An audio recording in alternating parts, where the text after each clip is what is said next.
गुरुवार के दिन गुरु पुष्य नक्षत्र और पौष पूर्णिमा दुर्लभ संयोग 22 जनवरी के दिन बन रहे हैं। आप सभी को अपने घर पर बड़े सरलतम तरीके से धनिये का उपाय करना है। आप सभी जानते होंगे धनिया धन खींचने का कार्य करता है और रोग दोष कष्ट और जो पीड़ा होती है, घर में बरकत नहीं है, तो गुरु पुष्य नक्षत्र में यह उपाय आपके जीवन में सब सुख आपको प्रदान करने में सहायक होगा। देर न करते हुए शुरू करते हैं।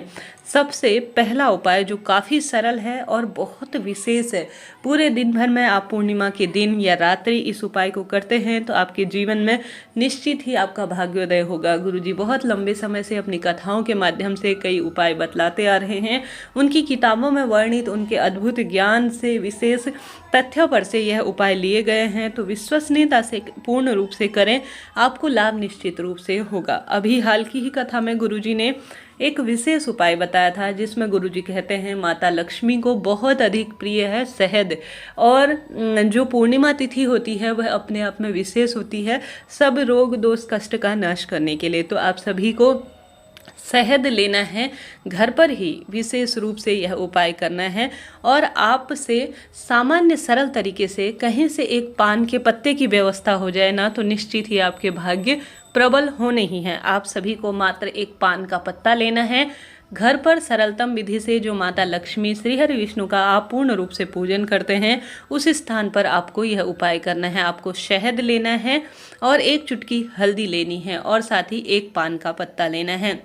ओम नमो भगवते वासुदेवाय, साथ ही ओम महालक्ष्मी नमो नमः, इस सरल से मंत्र का जाप करते हुए आप सभी माता लक्ष्मी के समक्ष सबसे पहले दीप प्रज्वलित करें। संभव हो तो गुरुजी हमेशा ही कहते हैं पूर्णिमा तिथि पर खीर का भोग माता लक्ष्मी श्री हरि विष्णु को जरूर से लगाएं, तो वह भी आपको लगानी है। और साथ ही आप सभी को जो है एक पान का पत्ता लेना है। पान के पत्ते में सबसे पहले आप सभी को जो है शहद का लेपन करना है। ठीक है, शहद का लेपन पूर्ण रूप से करें या थोड़े से स्वरूप में करें, इच्छा आपकी है, परंतु आपको पान के पत्ते के ऊपर शहद का लेपन कर कर माता लक्ष्मी को भोग लगाना है। ठीक है, माता लक्ष्मी को आपको भोग लगाना है। और साथ ही माता लक्ष्मी को बहुत अधिक प्रिय होती है हल्दी। चाहे तो आप हल्दी का स्वास्तिक बनाकर एक दीपक लगाते हैं तो इसे अत्यधिक शुभता के रूप में जाना जाता है। तो आप सभी को सरलतम तरीके से, आप चाहें तो श्री का स्वरूप बनाएं, इच्छा आपकी है, नहीं तो साधारण सरल तरीके से आप पान के ऊपर जो है पूर्ण रूप से शहद का लेपन कर कर अपनी मनोकामना कहते हुए श्री हरि विष्णु और माता लक्ष्मी को जरूर से समर्पित करें। चाहे तो किसी मंदिर में करें, इच्छा आपकी है। कई भक्तजन प्रश्न करते हैं कि दीदी जब यह हम भोग समर्पित कर दें, अर्थात शहद और जो हम पान का पत्ता माता लक्ष्मी को भोग स्वरूप समर्पित कर दें, तो उस पान के पत्ते का क्या करें। जिस तरह से आप सभी जानते होंगे भोग हम थोड़ी देर समर्पित करते हैं और उसे उठाकर ग्रहण करते हैं, ठीक इसी विधि से यह भगवान का प्रसाद है, आप सभी से ग्रहण कर ले। माता लक्ष्मी को बहुत अधिक प्रिय है हल्दी, श्री हरि विष्णु को बहुत अधिक प्रिय है हल्दी।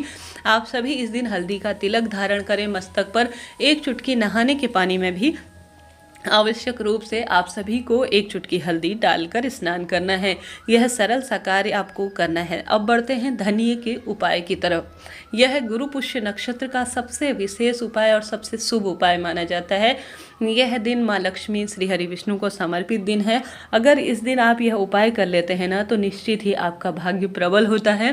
दुख दरिद्रता का नाश होना है, कहीं नहीं जाना, घर पर विराजमान जहाँ पर भी आप सत्यनारायण भगवान श्री हरि विष्णु का पूजन करें, सुंदर उनके ही स्वरूप हैं, माता लक्ष्मी का पूजन करें, वहाँ पर आपको यह उपाय करना है। पूरे दिन भर में रात्रि तक कभी भी कर सकते हैं, कोई दिक्कत की बात नहीं। करने के लिए आपको जो सामग्री की आवश्यकता होगी वह चाहिए सिक्का। चाहे तो 1 रुपये का सिक्का ले, चाहे तो चांदी का सिक्का ले, चाहे तो 2 रुपये का सिक्का ले, इच्छा आपकी है। और 1 मुट्ठी आपको धनिया लेना है और साथ ही 1 पत्ता तुलसी का लेना है। एक स्थान पर, मंदिर के स्थान पर कटोरी में इन्हें रख लेना है। सबसे पहले माता लक्ष्मी का विधि विधान से पूजन, जो भी क्रिया आप करते हैं, जो भी कार्य करते हैं वह कार्य कर लीजिए। उसके बाद एक दीप प्रज्वलित करें और साथ ही एक छोटा सा टुकड़ा लाल कपड़े का माता लक्ष्मी के स्वरूप के आगे बिछा दीजिए। चाहें तो आप सभी लाल टुकड़ा नया ला सकते हैं रुमाल स्वरूप में, नहीं तो पुराना भी साफ सुथरा प्रयोग में लिया जा सकता है, कोई दिक्कत की बात नहीं है। सबसे पहले आप उस लाल कपड़े के ऊपर एक मुट्ठी धनिया समर्पित करें, माता लक्ष्मी का स्मरण करते हुए अष्ट सिद्धि गणेश जी और जो है रिद्धि सिद्धि के दाता गणेश जी महाराज और श्री हरि विष्णु का स्मरण करें। एक मुट्ठी धनिया डालें लाल कपड़े के ऊपर, 1 रुपये का सिक्का और तुलसी पत्र माँ लक्ष्मी श्री हरि विष्णु का स्मरण ध्यान करते हुए आपको समर्पित करना है। अब यह सारी चीज़ें आपको जब एकादशी तिथि हो पूरी रात पूरे दिन जो है भगवान जी के आगे छोड़ देना है, समर्पित कर देना है, रख देना है उस लाल कपड़े में। साथ के साथ आप सभी को इस लाल कपड़े में रोली, चंदन, मूली, अक्षत इत्यादि सभी चीज़ें समर्पित करनी है। 3 बार जल भी इसके ऊपर जरूर से आपको घुमाना है, ठीक है। अब पूरे रात्रि पूरे दिन इसको रखकर छोड़ देना है। जब दूसरे दिन पूर्णिमा तिथि समाप्त हो जाए और साथ ही गुरु पुष्य नक्षत्र समाप्त हो जाए, तब आपको दूसरे दिन इसमें से एक हिस्सा, धनिये में से थोड़ा सा हिस्सा आपको घर के गमले में बो देना है पूर्ण रूप से। अर्थात जो घर का गमला है या छोटे से लॉन के स्वरूप में कोई खाली स्थान है, उस स्थान पर एक हिस्सा थोड़ा सा आपको समर्पित कर देना है, छोड़ देना है ताकि यह उग जाए। दूसरा थोड़ा सा हिस्सा गौ माता को आपको खिला देना है। 33 कोटि जो है गौ माता में 33 कोटि देवी देवताओं का वास होता है, तो गौ माता को आपको थोड़ा सा खिला देना है।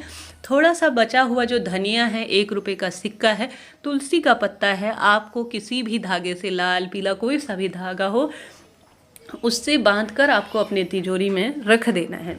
यह उपाय इस दिन गुरु पुष्य नक्षत्र के दिन, पूर्णिमा के दिन लाख गुना फलों की प्राप्ति में सहायक होता है। आपने देखा होगा दीपावली पूजा हो या विशेष पूजन हो, पंजरी के स्वरूप में श्री हरि विष्णु को प्रसाद स्वरूप समर्पित की जाती है। माँ लक्ष्मी की पूजा में धनिया लाना शुभ माना जाता है। पूर्णिमा तिथि में यह उपाय गुरु पुष्य नक्षत्र में लाख गुना फलों की प्राप्ति में सहायक है। तो घर पर ही करना है, प्रैक्टिकल करके देखिए।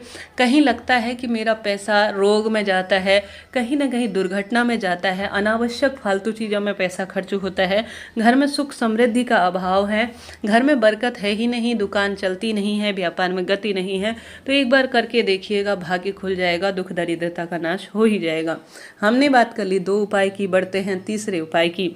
तीसरा उपाय आप सभी को आवश्यक रूप से यह करना है। आप सभी को 5 बेलपत्र लेनी है, चंद्रेश्वर महादेव का नाम लेना है और जल के पात्र में 1 कमल गट्टा डालना है। घर पर शिवपिंडी विराजमान हो या आप सभी आवश्यक रूप से महादेव के मंदिर में जाकर जल के लोटे में यह सभी चीज़ें चंद्रेश्वर महादेव का नाम लेकर 1 कमल गट्टा 5 बेलपत्र समर्पित कर देते हैं ना, तो भाग्य चमक जाता है, दुख दरिद्रता का अंत हो जाता है। तो आप चंद्रेश्वर महादेव का नाम लेकर जरूर से इस उपाय को करने का प्रयत्न करें, भाग्य प्रबल होगा और दुख दरिद्रता का नाश हो ही जाएगा।